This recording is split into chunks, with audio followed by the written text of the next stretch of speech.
What is up, folks? My name is Justin Khanna, and we're back here with March's edition of Ask JK. This is where I put out a community post on the channel, on my channel, and I ask for questions. I take the top 10 most upvoted questions, and I do my best to answer them to help the greater good. This was actually a really worthwhile change in the system because there were more than 10 questions, and I want to make sure that I'm keeping these to a relatively reasonable length. If I didn't answer your question, please go ahead and submit it again. We will be doing this again in April, and then hopefully people will upvote your question so that it can get answered. And hopefully there was a couple of duplicates in here as well. So if I didn't answer yours directly, maybe sometimes somebody else's answer will then help you out. Let's go ahead and get right into it. Gonna start with some of the questions that had just one like on them and work my way up to the most liked questions. So this one right here is from Elliot Hollinger. Hey Justin, just want to say I love my content. I've been looking for someone like you on YouTube for years. Thank you. As far as questions, success on tips for personal chefs / private chefs. There's a really great article, and I'm gonna link it down below so that you can see it. It's from Andrew Friedman. He did a whole piece on the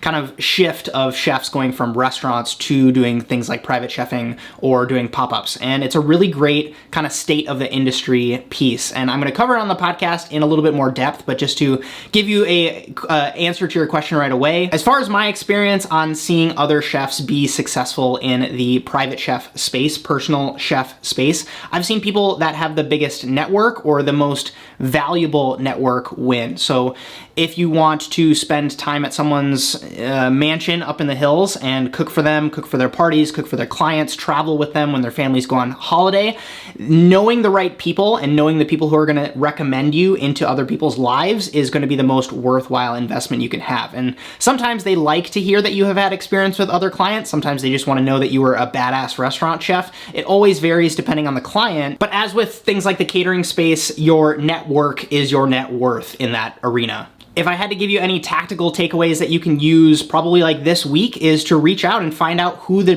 best private chefs or personal chefs are in your area. Have them for coffee, ask how you can help them if they have a larger party coming up, and then get in with that network and then say that you are looking for clients, say that you want to gain more experience and start to work for some of these people yourself. And then because the person that they are cooking for probably has a larger network of people that also need services like what they offer, that will kind of, one thing will lead to another. Do you know what I mean? Next question comes from Dale Esperanza. Did I taste their pumpkin taco thingy? That is coming from most likely the sweet potato taco at Gorilla Tacos. Yes, I did taste it. Here's a photo. It was delicious. It was a vegetarian play on a taco, and I didn't even notice it. I would have had a whole tray of those tacos. It was one of those instances of taking vegetables and elevating them, especially in LA. I feel like with the amount of people who are either eating vegan or want to stay to a low meat-based diet, it's just a no-brainer, and it's one of the reasons why they continue to crush it. Question coming from John Somming, is DOD coming back anytime soon? Yes, you probably know that Joe O is behind the camera right now. He has been brought on as one of the content producers at Voyager's Table, with myself being brought on with them as well.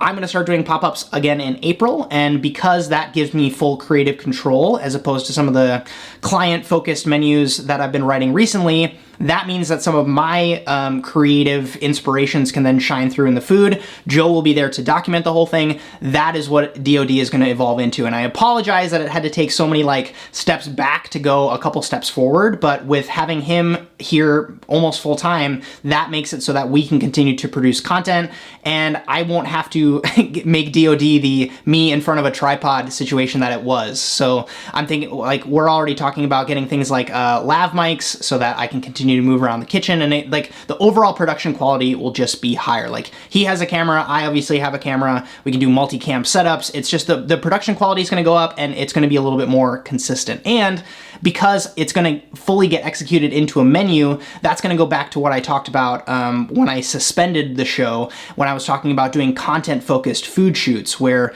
yes, this pop-up is technically available to the public ticket-wise, but it's also like a showcase of the things that I'm working on and the ideas that I have had in my head. So that stays true to kind of the DOD ethos. So stay tuned. Question coming up next from Maria Koschel, any ways about how to keep stuff like potato puree / rice warm during service? Great question, because every single time you have a new order come in, you don't want to kind of like bust out a pot, put a little bit of water in it, heat up the puree, and then go to serve it. You want it to stay warm for whatever that window is where the food is still safe to serve. The classic way is, of course, to use something like a bain-marie. That is like a deeper container with a thin layer of water in it that you then put the containers of stuff in. Let me grab a prop example here. So I have a pot like this. Let's say there's like a thin layer of water in it. I would then take like, I want this coffee to stay warm. Picture this is like rice or potato puree. That goes in there, and then maybe there's water up enough to the level where these aren't like bobbing apples, but then this will stay either like on a burner or on like a hot plate where you can then continue to keep that warm. I've even done it in like the small 4-burner kitchens that I've worked in, where one burner is set aside to keep things like your meat jus or carrot puree or, like you said, rice warm, so that you can continue to serve it throughout service without taking up extra burners. And then I guess one other tip there would be to make sure that if you have, say like this is a larger deli container and you have 3 of these, you budget based on how many you think you'll need during the service, and then you warm those up in a larger pot, very similar to this.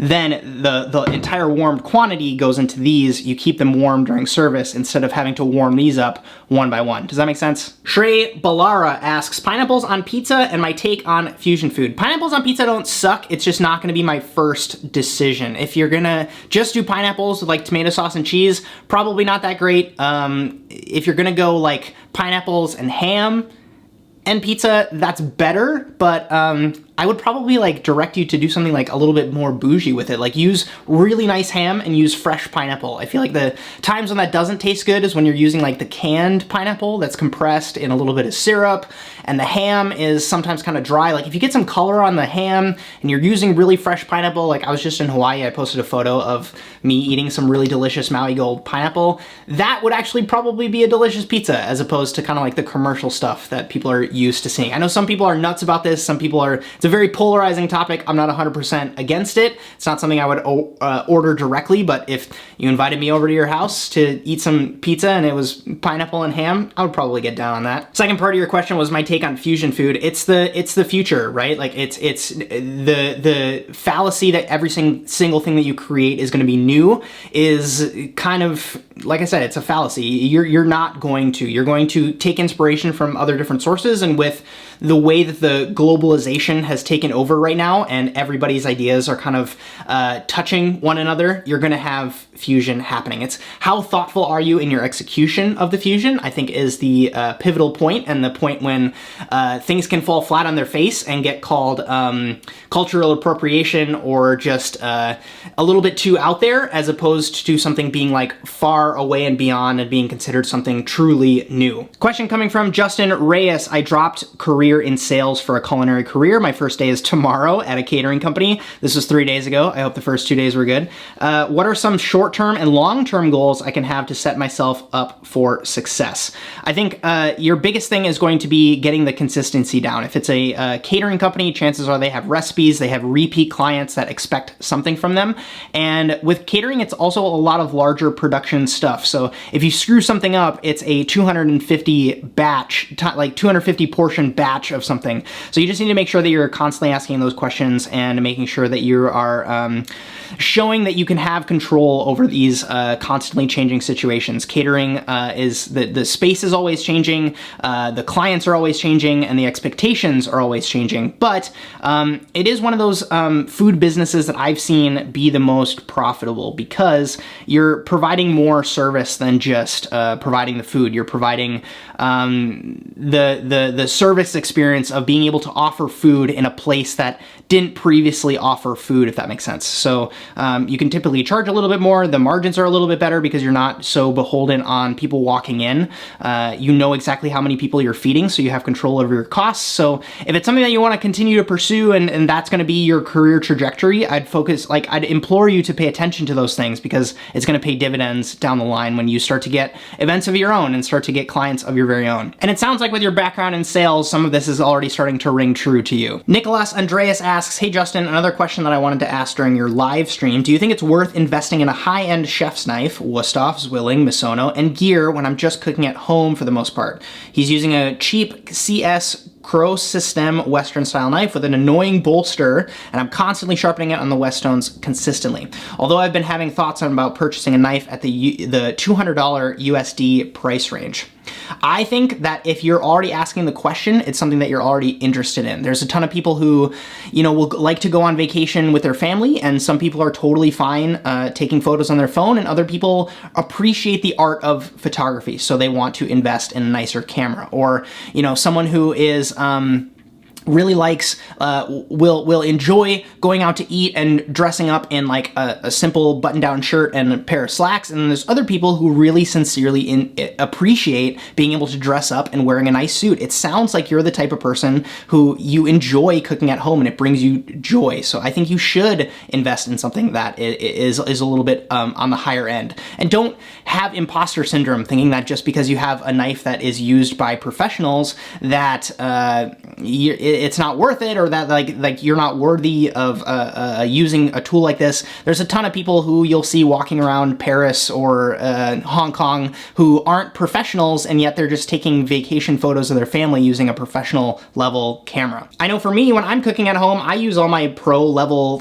gear. It makes it a little bit more fun for me, and because home cooking stuff is set up to either be a unitasker or it's designed to usually look good as opposed to perform. So if you can have the pride to say like, yes, I use my own nice knives at home, I cook a lot at home, and you're already leaps and bounds ahead of some other home cooks that also think that they should be investing in the kind of gear just because it's a little bit more expensive, not because they necessarily use it. Parker Sass asks, I'm a young saucier at a nice restaurant and I've only worked here for 6 months. I know I'll be able to surpass this place and move on in another 6 months. I'm worried though that short employment times won't look good. Continue working here for the experience or move on to learn more. I think you need to decide what that trajectory looks like for yourself. It sounds like you've already come to terms with the fact that the growth opportunities at the place that you're at aren't going to fulfill your personal growth expectations. And when that kind of fizzles out, then your performance starts to decline, and then that sets you up to possibly leave on bad terms with the place that you're at. And I would never advise you to do that or want anyone to have to experience that. Early on in my career, most of my stints at restaurants were around a year. That was kind of like where I committed to most places. Like Grace was a little bit less than a year. French Laundry was a little bit more than a year. Per Se was obviously like just 6 months because it was my externship. I extended that a little bit.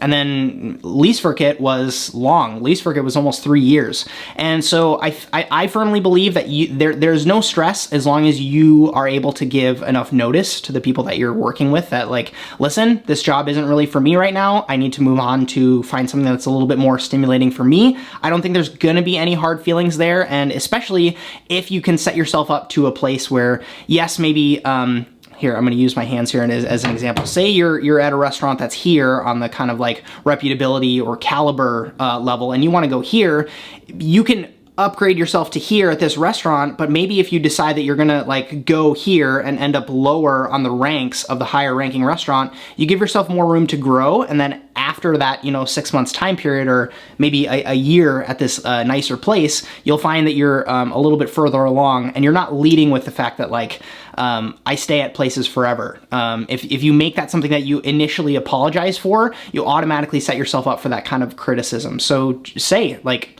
I worked here for 6 months, I had a great time, I was a great saucier at this place, but it was time to move on, and just be honest. Harvey Barker has a question. I'm a young aspiring chef currently working in a restaurant where there's 3 of us in the kitchen. I'm looking for a better place to work. Any tips on finding and securing a better job? Very similar advice to the one that I just gave. I think that you wouldn't have any problem staging on days off or using the network that you have. If it's just 3 of you, usually the head chef will then have connections that can help you with other places, and hopefully, because it's such a small team, you have a relationship where that can be a thing. I think part of the answer also lies in the question for you, a better place to work. Are you looking for something where there's a little bit more organization, where there's a little bit more systems in place, where you are maybe serving a few more guests so you can learn what it's like to prep a little bit more? I think that those are kind of like those things, like you need to hammer out what does better actually mean for you. And then you can kind of like narrow down the list of the places that you want to reach out to that satisfy those expectations for you. Question number 10 comes from Kevin Smith. I'd like to know how a Michelin kitchen is broken down at the end of the night. How things are stored in the walk-in or reach-ins. Precision and organization are obviously vital to that type of operation. I don't have the opportunity to stage at one right now, but I'd like some insight into the SOP of the kitchen of that caliber and try to employ some of those ideas in my own kitchen. Any tips and tricks for setting up, breaking down, storage, workspace organization would be awesome. This was by far the most liked question at 13 likes, so quite a few of you wanted to know the answer to this one. This will vary from kitchen to kitchen. I know that when I was in Thomas Keller restaurants, because the menu changed every single day, a lot of times you wouldn't have the potential to have your mise en place carry over from one day to the other. So you were literally starting from scratch every single day, with the exception of like the vegetable tasting menu that changed, I don't know, like every 2 to 3 months. And the SOP for everybody that doesn't know is standard operating procedure. So the SOP we had for veg tasting menu stuff was if it was 2 days old, it needed to get remade. So nothing was more than 3 days old at any point in time. When I moved to the restaurant in Norway, we adopted the 3-day rule. So that like, if you made something on your first day of your work week, you would make it again during the week, and then again,